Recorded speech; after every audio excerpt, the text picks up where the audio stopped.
If you replace them with algae, it works the same way and the body doesn't reject it. So it's very promising what's happening there.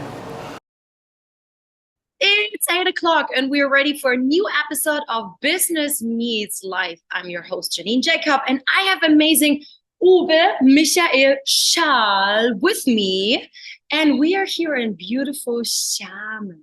So, Uwe, first of all, thank you so much for not making excuses, because Uwe had a government dinner last night, which means a lot of drinking, not only eating. And as I said, it's 8 o'clock. He took all the way from his home to come to my hotel that we could have an amazing interview with you guys, or for you guys this morning. Yes. How are I'm you? happy to be with you here to talk about this topic, and let's see how it's going. So how do you like my clothing style? Because we're going to talk a lot about sustainability. Here we say one way. What does that mean? That's an insider. So are you going to tell us the insider? I'm not familiar with Chinese, but it means good. But the guy who did it was like a trans woman or trans guy or something on TV. Okay. So that's something that it changed. Got it. All right. I learned already something new. So first of all, before telling us about you and your story, let's be a little bit German, okay? Apparently the Germans are always so rational. That's what they say. Now, give me a couple of facts and data, because yesterday when I listened to your speech at Estron conference here in Xiamen, I was wowed. I was wowed by what you do, how you do it. It's so different. And I know that back in the days you were a designer at Puma for shoes. Footwear design. Footwear design. And now you're doing something in like sustainability. And then I also found this one research where you said we eat 5 grams of plastic every week. Crazy. Now, come on, give me a couple more statistics. Okay. So the background is I'm researching a product which can replace plastic, and the solution is algae. That's the green things in the ocean, or your fish tank. When you don't clean the fish tank, you get this green stuff, and that's everywhere. So we have millions of species, and long story short, they produce oil, lots of oil, and from this can be plastic. So I was checking the plastic industry, how much we consume, and what we're talking about actually. So yeah, being German, let me give you some facts. So 10% of CO2 emissions are due to textile production. I come from footwear design, so footwear, textile, apparel. 10% of CO2 is coming from textile. 20% of water is polluted from textile production. So that's quite a big thing. So if you change that, it has an impact. 35% of microplastics come from washing your synthetic clothing. Wow. So most of our clothes is actually made of plastic, unless it's cotton. Probably it's petrochemicals. And washing this, there's always like this little dust. When you see the dryer, you see this little like cotton thing with which. So 35% of microplastics is from washing your clothes. It's not the straw in the ocean which you throw and then the turtle gets it in its beak. No. So our clothes pollute a lot. 60% of our clothing contains polyester. 2,625 kilos of clothing are burned every second. And over 70% of clothing ends up in landfill. So 70% we just throw away. So what we are wearing every day has a big impact on the environment and on the plastic pollution. I don't know how it is for you.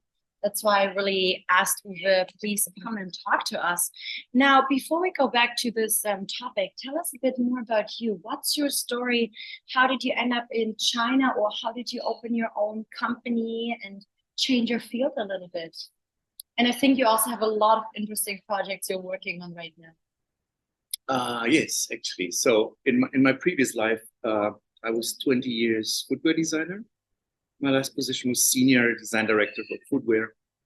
And I left the industry because my passion is innovation and product design. So currently, I started a design studio for innovation design. But I come from footwear, 20 years. I started in at Puma as a young designer without abilities and went through all categories. I think I worked in like 12 different categories, like motorsport, kids, women's, fashion, all these kinds of. So you get a good insight and how people think. And this is also part of my life that, let's say, the guys in a football department, they solve problems differently than the ones in running. So you make a shoe and you need to make it more sleek or closures. You can add some stitch lines. It's like when you put makeup, you slightly change proportions to show beauty. So that's what we do in shoes. But interestingly, every department had different solutions and they didn't know how these guys like.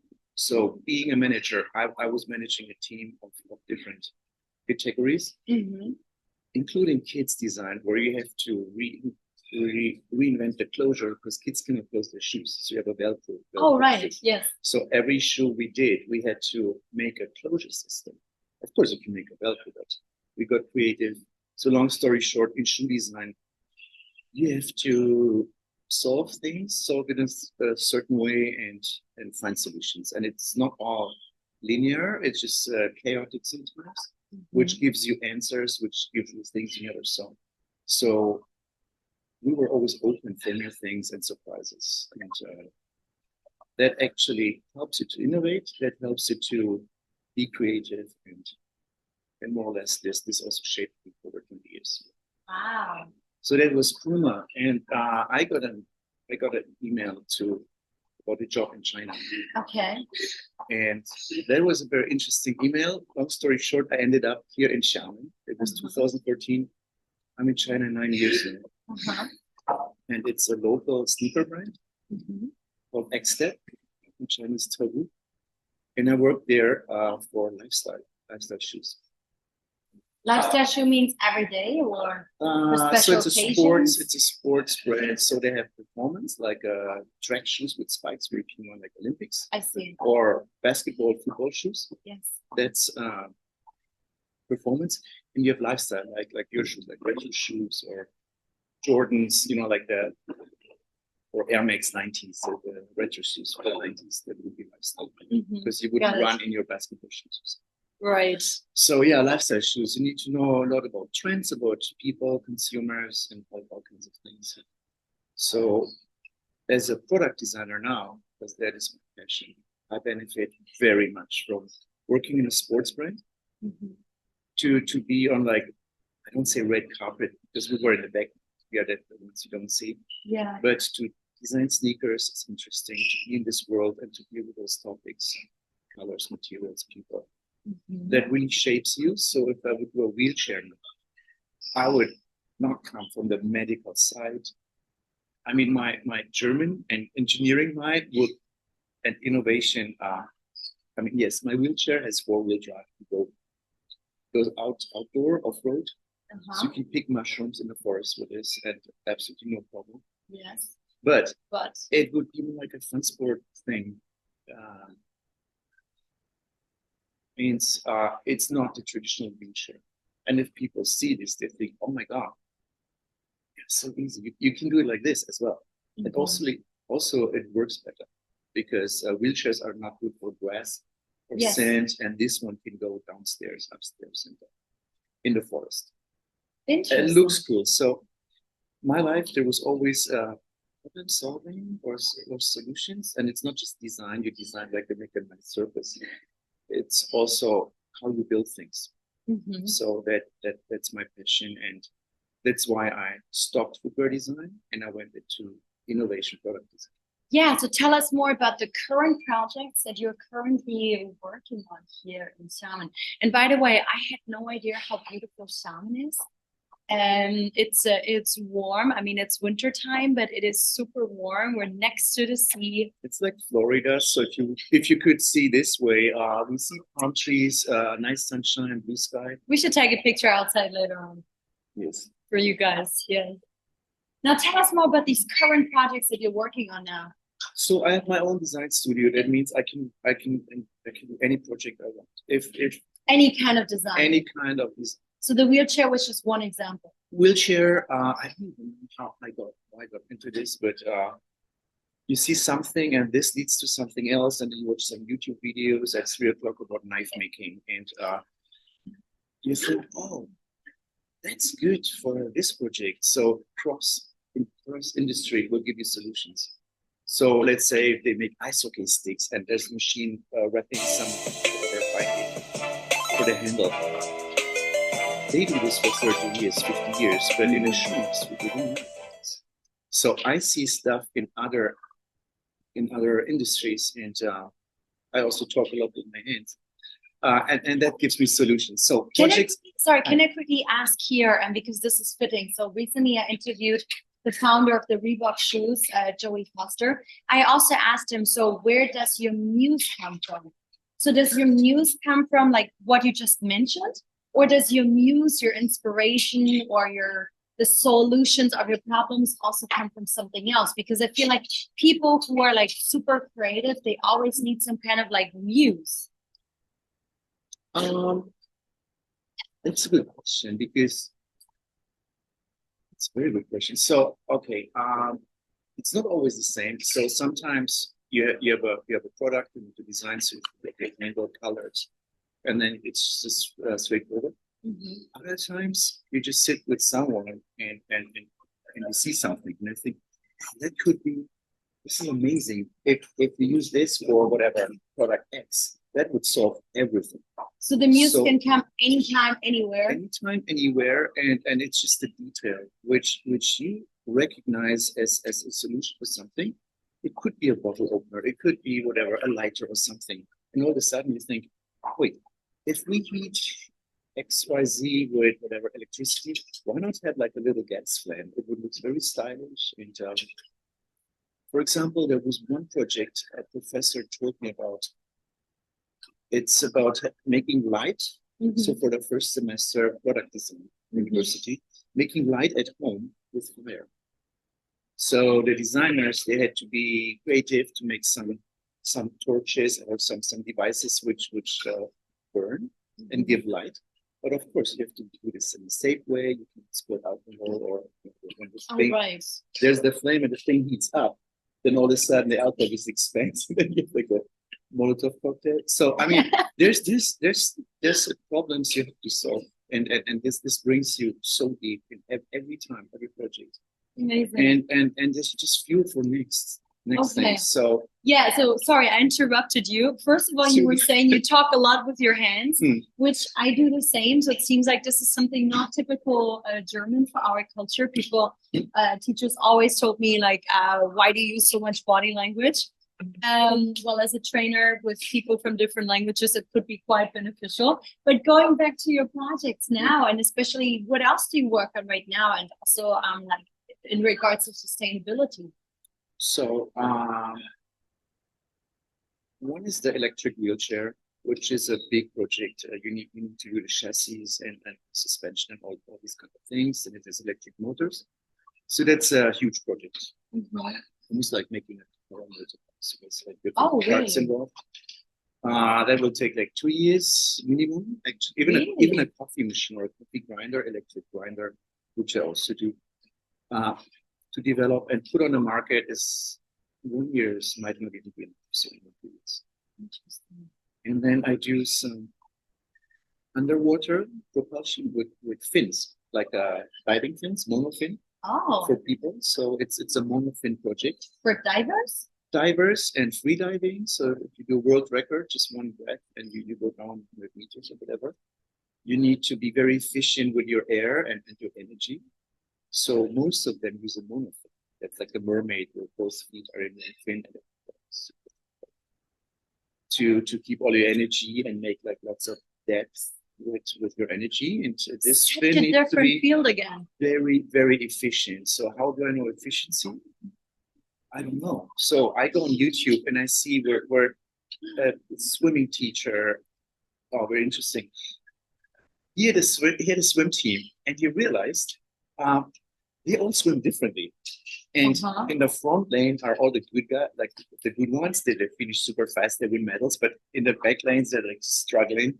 So his goal was, okay, at least we all need to swim nicely. He didn't care about the time or anything.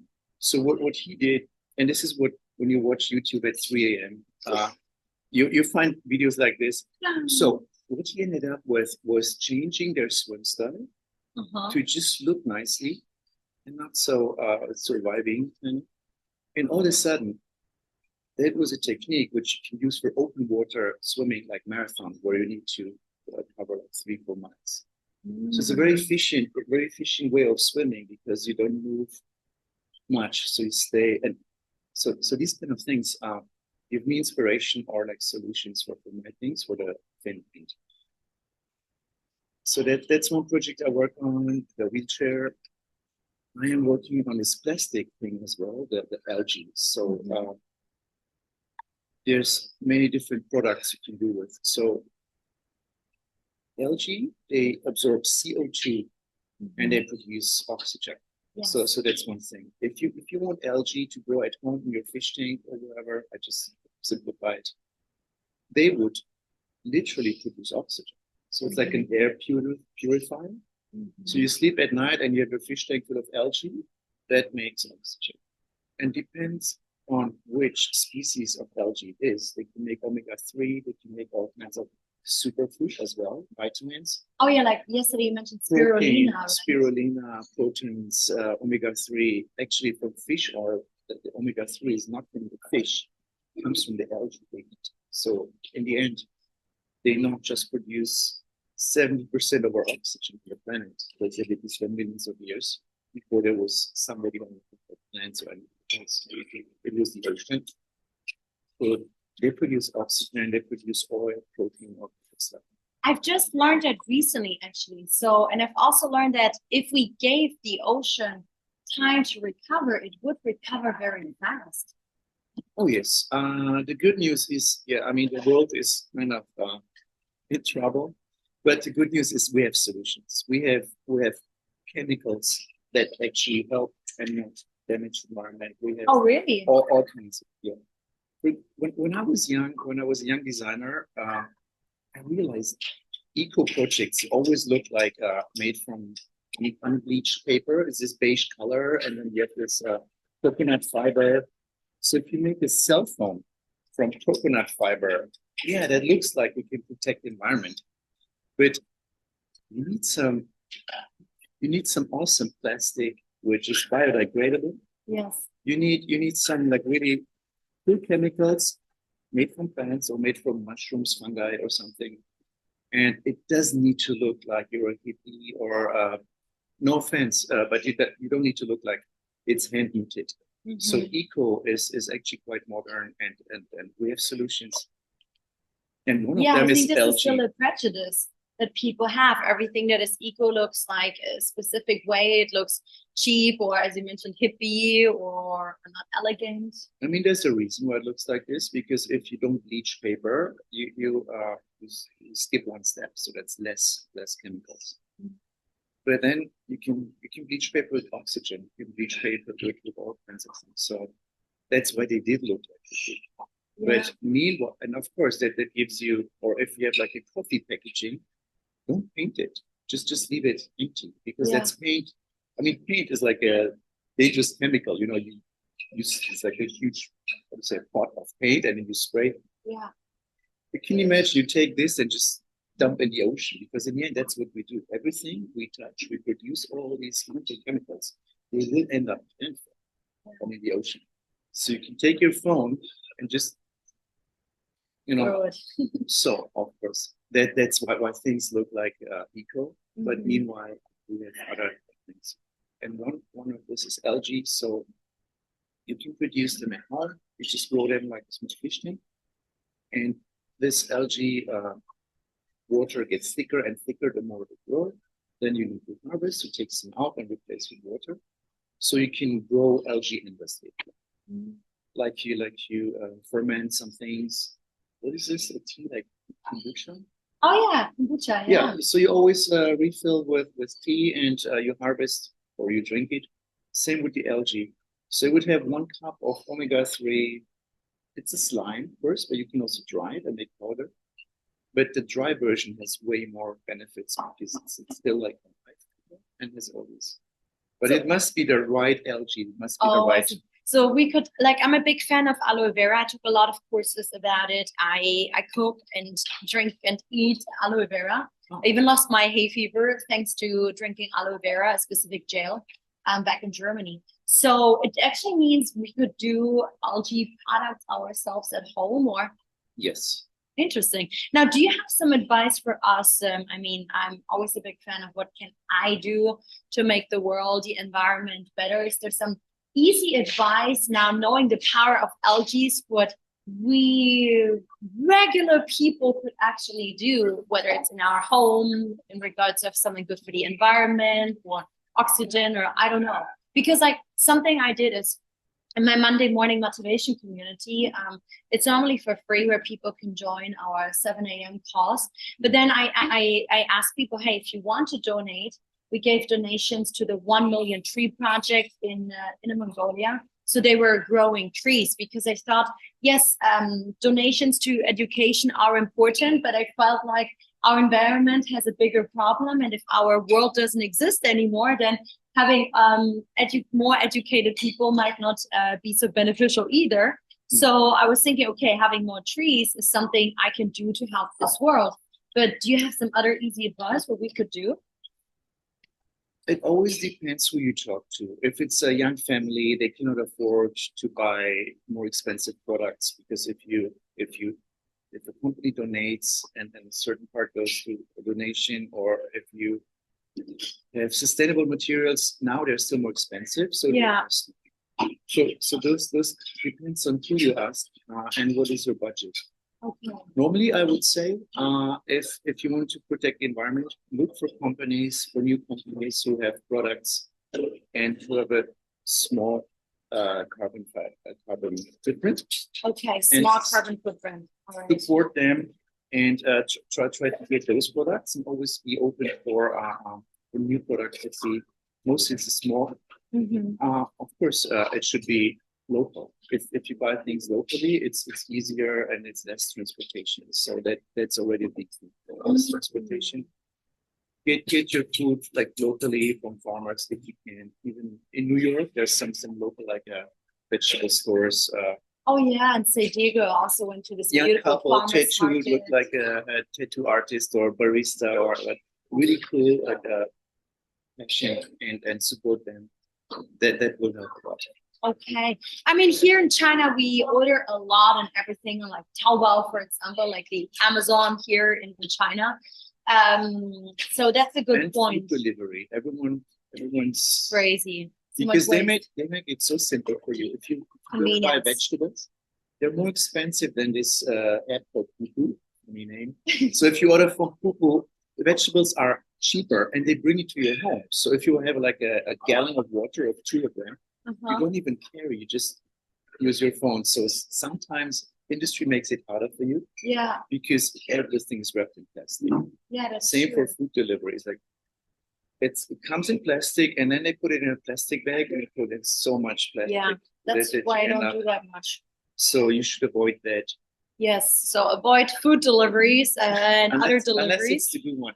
Exactly. And what I want to say is I don't want to how to say finger point or give advice. I mean, of course we need to give advice to consumers, but we should look at us as a brand, as a designer, as creative. We need to come up with products which make it easy.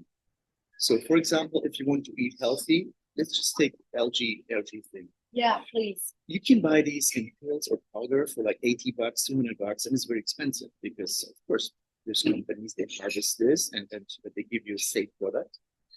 But you can make an espresso at home or kombucha or something like your own fermentation, pickles or stuff. So this you can do. But you would need like this little coffee machine. It's called a coffee machine, where you put in this algae powder and then from there it just grows. So I need to design a machine which you can use. So That's what you're working on right now. that's one project I want to push. So that's small. So for me as a designer, I can solve these problems in a small scale. And you have 1 cup of algae, which is about like $200 if it's the right ones of superfood healthy. So that's like a fish tank with light and using oxygen. That sounds So amazing. we need to put this on the market, affordable for you, so you guys can pick the right products. Now, when will this be available? I'm already excited now. I did an art project because art is the easiest to raise awareness, and you can be more free, so it doesn't need to work. It just works like visually. So I had it was like a lamp which is full with algae and some oxygen mask. It was an art installation. So this is how I introduced the topic. So I got people excited from the industry, and I said, Awareness. this is a project we should do. And now I'm in discussion with mold makers, with all kinds of things, and I'm developing this. So I'm building this Did machine. you have to raise funds or get partners on board? Or? At a certain point, yes, but you can go pretty far just DIY this with your own hands, because it's you need to dissect what is it. For example, a coffee machine is just heating water and pumping water, Right. and that's it. You heat and then you pump, and somewhere is the coffee powder in between. Right. That's not a Sounds problem. You simple. just put it there, and then boom, you get your coffee. So you need to dissect products. That's first principles thinking. That's what Elon Musk does.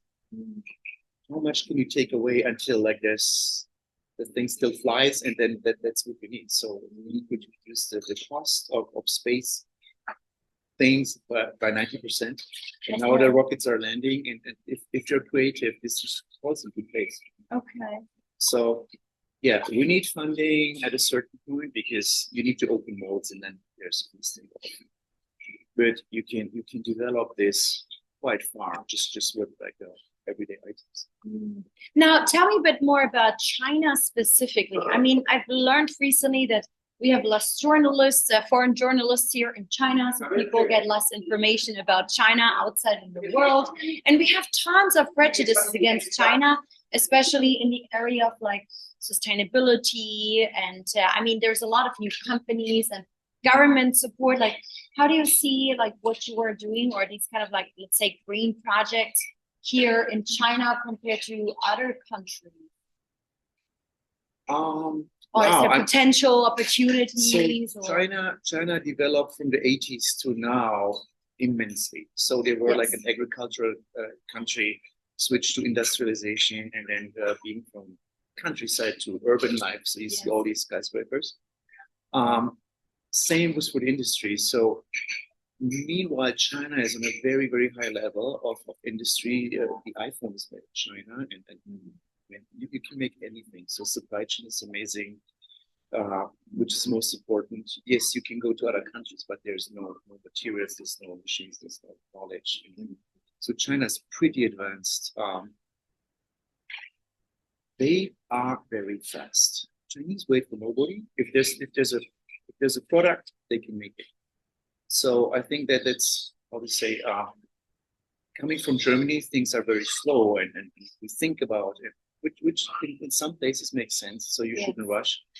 But to start a new company, to get funds to really do come to the market quickly, they are pretty advanced for this. And the other thing is, Chinese are very curious. We look different. We are Westerners, and I have a great time here because Chinese treat me very well, and they're interested in me, and they think we look like movie stars because it's how you see faces. We can go into this like 1 second. You know, like these little sand forms on the beach. You have like a little seashell, and you make the shapes. Yes. That's how we see faces. So you don't really scan. Actually, why can we not distinguish Asian people at the beginning? Later, you can. Yeah, because we use like these little shapes. I grew up with your shape. My mom, like, there's like 5 shapes of faces. We're familiar, so we recognize. Now you go to different faces. You don't have this, so you have to look actually. And the same for them. They say, "Oh, you look like Ben Affleck. No, you look like David Beckham or Thor." When I had a beard, I was Thor. But actually, Thor, this is a fun thing because we have so much fun with this. Of course, later they know me, and also for myself. First week in the elevator, this happens. It's not something racist or something, because this is how humans see. And then Yeah. later I found out why, and they have the same problem. So funny thing. Yes. So we have like lots of stories here. We have lots of like interaction, say that. So if you're a foreigner, you come to China, you're treated very well. Anywhere in the countryside, even more friendly. They never saw foreign. They want to take a picture with you. Yeah, but I think You this can is make their day. They're like, they go home with this picture and Yes. say, I saw a foreigner, and then they show this to their grandma, they show this to their neighbors, and they have this picture. So connecting people, that's one thing I learned here. So don't be afraid, come to China, you can travel, food is amazing. Yeah, Yeah. there's some stories about snake blood and all that they exist, but overall, great. If you have a company you want to start up or something, also good. I mean, takes 1 or 2 months, you're all set oh yeah, to start, but then you to have to start. fly. Yeah. No, overall, it's a different planet, of course. Everything is different. We cannot say like, oh, just come here and everything works. But it has this, let's say, if you don't speak the language, you need hands and all this. So all of a sudden, you're like acting into. That's why we use more body language even than before. I'm here 9 years. I still don't speak the language because it's really hard. Unless you're super young, like a student, they learn this in like 2 months. So yeah, China is a cool place. Economy slowed down after COVID, but of course, this is like a big machine, and to restart this, I think it's time. So let's see. But it's interesting. So Xiamen is a second or third tier city? Second tier. Second So tier. there are these tiers, I guess. Yeah. Because I think audience knows. if you talk to people from Shanghai, they would tell you other stories. They don't get treated that well anymore. They don't like it is different, right? But also Shanghai is get not treated or no, Shanghainese? at the foreigners. I mean. Foreigners. Yeah. Because I mean, it's just so normal for people there. Mm. So we are not on top anymore. And of Politics. course, even from Beijing, I was just talking to a friend. She was supposed to become a doctor. She did exactly the same exams, a foreigner, doing the same exams in like Chinese medicine as the local ones, but has difficulties getting the license, the official Chinese license. And there are some regulations that are against Not like in foreigners. Definitely not in Like, Xiamen. I've heard amazing It's stories from the people from Zhuhai, Xiamen, from the second and third tier cities. So I really have the impression now that there's more and more opportunities and in the second, third tier cities compared to the first tier cities nowadays. So if I wanted to start over in China again, I mean, I'm just here for 6.5 years now. I think I would definitely not start in the first tier city, but in a second or third tier city to really differentiate myself. Not just like in a training, coaching or consulting business, but I think also in other fields after talking to you and Alexi yesterday. Oh, yeah, I saw that yesterday, and he made that point, and he's actually right. First tier city is super expensive, so you compete with many. Yeah. And if you go to like one tier less, like a second tier, all of a sudden you're alone. Kind of like less not competition. So you are more visible. Yeah. If there's some whatever dinners, you would be invited because, oh, she's the interview girl from Germany, so let's get her. And I guess if you're in Shanghai, there's like 1 million with channels, like 1 billion followers. So yeah, very hard. Yeah. So what would be your advice if we want to do business successfully with China, whether we are entrepreneurs or come from big companies, whether we live inside China or outside of China? Any tips? It really depends on your industry. If you design, you should be here because here are factories, so you can just visit. Of course, you need the language barriers, but you can use your phone or you can use a translator. It's easy.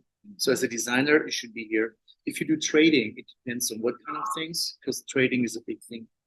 Selling things to China, import, export, or exporting things from China. So it really depends. There's no, I mean, Alex yesterday mentioned nothing is set in stone. So there's unpredictable things. It's not like you make the contract and then we follow this. So yes, you have to expect that It's not straightforward and things not might occur, but do occur. So you always have to be flexible. Yes. But I cannot really say what will happen because in the end, every industry is different. Yeah. So we're slowly wrapping up our beautiful interview because I know you have to go back to the conference. Thank you so much for getting up early, even after an intense government meeting last night. Are there any other last words you want to share with us, or also where people can actually find you or follow you? Nobody can find me. I do innovation stuff, so it's true.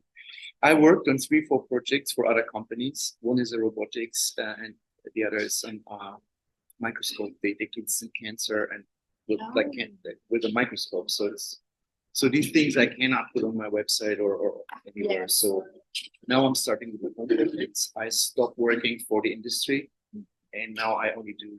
So wheelchair, LG thing, coffee machine, all these kind of things will come in 3 years. So I have a interesting life right now, building all these things. So yeah, sounds super exciting. Come to China. It's really fun here. You meet people like her. And, follow him. Now it's really good. It's different. Anyone should have at least lived like 3-4 years in China. Period. Really? Oh yes. Okay. Thank you so much for your sharings, Uwe. All the best. Keep me posted or us posted on your amazing projects, products. I really look forward to buying that coffee machine with algae. I give you one for free because you have such a nice green dress today. So it made sense that it went from black and white to green because I knew I would interview you. You're the brand ambassador for LG. Let's do this.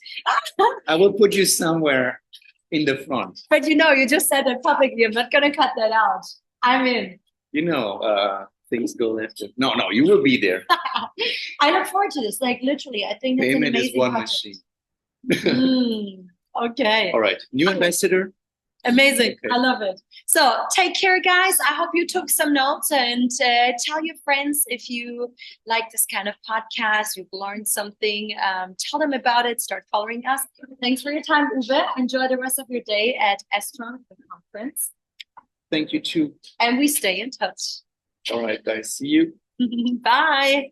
So my vision or my dream is to have a mix with plants, with algae, to have innovative things which look high-tech, which make a city look forward-thinking and look cool. I think that's a good idea to see those, but also plants, green city.